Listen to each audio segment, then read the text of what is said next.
নমস্কার বন্ধুরা, ক্রিয়েটিভ সীমা ইউটিউব চ্যানেলে আপনাদের স্বাগত। আজ আমি তৈরি করব আমার যেসব বন্ধুরা ইউটিউব দেখেন সেখান থেকে কয়েকজন ভেজিটেরিয়ান বন্ধু বলেছে যে তাদের বাড়িতে পেঁপে কেউ খেতে চায় না। তো আমি আজকে সেরকমই একটা পেঁপের রেসিপি তৈরি করব। তো পেঁপেগুলোকে আমি এই সাইজের পেঁপেগুলোকে আমি এইভাবে গ্রেট করে নিয়েছি, একদম গ্রেটারে ঘষে গ্রেট করে নিয়েছি। আর একদমই নিরামিষ, একটু পেঁয়াজও যাবে না, রসুনও যাবে না। তো আমি নিয়েছি ফাইনলি চপ আদা, ফাইনলি চপ কাঁচা লঙ্কা, আর ডায়মন্ড শেপে আমি ক্যাপসিকামগুলোকে কেটে নিয়েছি।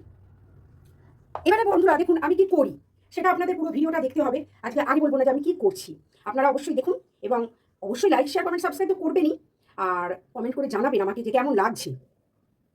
আমি কড়া চাপিয়ে দিয়েছি, গ্যাস ছেড়ে দিয়েছি, আর কড়াতে আমি সামান্য তেল দিয়েছি, দেখুন একদম সামান্য, মানে এক টেবিল চামচ মতন তেল দিয়েছি।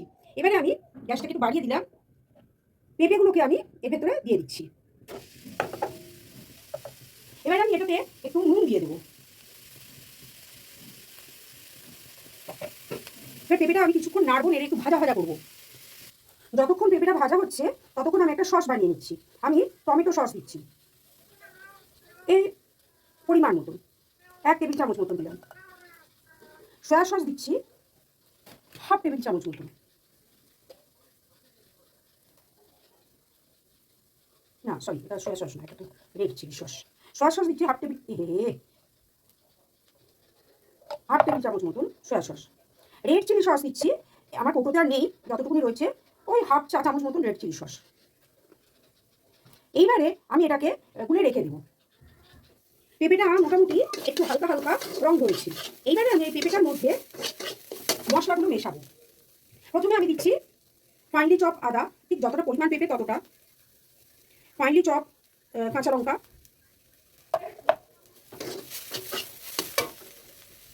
ধনে গুঁড়ো 1/2 চা চামচ, জিরে গুঁড়ো 1/4 চা চামচ, গরম মশলা গুঁড়ো পরিমাণ মতন, একটু লঙ্কার গুঁড়ো দেবো সামান্য, যে যেরকম ঝাল খান সেরকম ঝাল করবেন। ব্যাস, এবারে এটাকে একটু নাড়াতে থাকবো, আর তারপরে পরিমাণ মতন চিনি দেবো, পরিমাণ মতন চিনি, খুব বেশিও চিনি দেবো না, কমও দেবো না। এবার এটা একটু কষতে থাকবো। আমার এটা কষা হয়ে গেছে, আমি এটাকে এবারে তুলে নিচ্ছি। এবারে আমি এটাকে বাইন্ডিংয়ের জন্য ময়দা দেবো, ময়দা দিয়ে এটাকে মাখবো। খুব বেশি ময়দা লাগবে না, অল্প। আপনারা বেসন দিয়েও মাখতে পারেন, তবে ময়দা দিয়ে মাখলে ভালো হবে, কেন কি বেসনের একটা অন্য গন্ধ আসবে। আর লাগবে না ময়দা। আমি এটাকে মেখে ফিরে আসছি। আমি এবারে এই যে মাখাটা থেকে আমি এরকম বল তৈরি করে নিচ্ছি। এর মধ্যে আপনারা বাদাম দিতে পারেন, কিশমিশ দিতে পারেন, তাহলে নারকেল দিতে পারেন, তাহলে টেস্টটা আরও পাল্টে যাবে, যেহেতু এটা একদমই নিরামিষ। গ্যাস জ্বেলে দিয়েছি, কড়াতে আমি 1.5 টেবিল চামচ মতন তেল দিয়েছি, দেখুন। এবারে আমি বলগুলোকে কড়াতে দিয়ে দিচ্ছি ভাজার জন্য। বলগুলো আমি দুবারই ভাজবো, ভাজা হচ্ছে। বলগুলো গোল্ডেন ব্রাউন করে ভাজা হয়ে গেছে, আমি এবার এগুলোকে তুলে নিচ্ছি।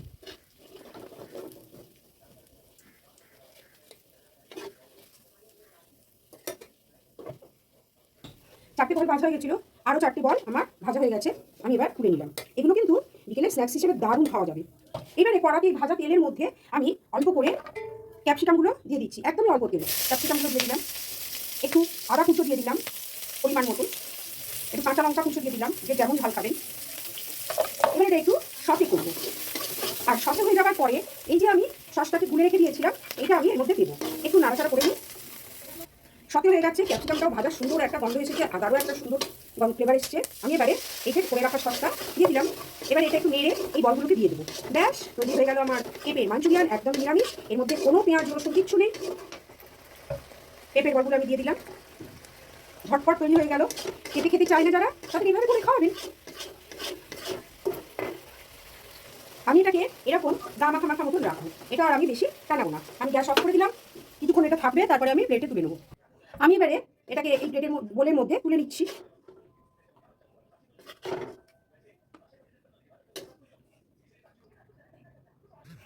বলুন তো বন্ধুরা, পেঁপেকে কিভাবে আমি একটা চাইনিজ মোড়ে নিয়ে চলে গেলাম। তো যারা পেঁপে খেতে চায় না, তাদের এভাবে নিরামিষ পেঁপের মাঞ্চুরিয়ান করে খাওয়াবেন, আর আমাকে কমেন্ট করে জানাবেন তারা কেমন খেলো, বা আপনারা অবশ্যই শেয়ার করবেন। ভালো থাকবেন, সুস্থ থাকবেন, আনন্দে থাকবেন, আর মন প্রাণ খুলে হাসতে থাকবেন। এরকম নতুন নতুন ভাবনা চিন্তা করে রেসিপি তৈরি করবেন। শরীর ভালো থাকবে, মন ভালো থাকবে।